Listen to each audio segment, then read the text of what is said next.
Ngayon, si Pikachu ay magtatrabaho bilang isang salaryman. Uy, yan yung beer na pambata, di ba? Una sa lahat, time na para maghanda sa umaga. Tumutulong lang ang alarm. Gising na, dali.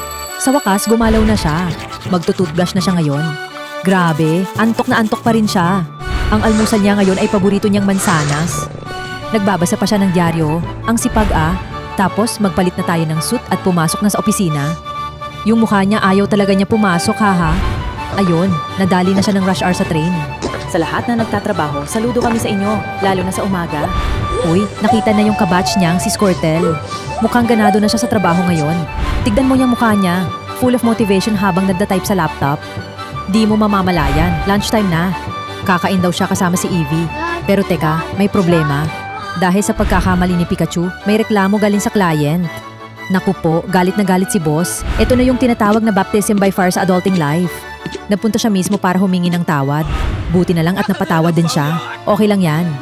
Si Charmander, kabatchlin niya, ay pinapalakas sa loob niya. Solid talaga yung tropa. Alas 10 na ng gabi, sa wakas, tapos na rin ang trabaho niya. Good job, Pikachu. Pauwi na siya habang umiinom ng konting beer. Pero wag masyado ha, may pasok pa bukas. Ang hirap talaga maging salaryman araw-araw. Kaya sa lahat ng nagtatrabaho, laban lang.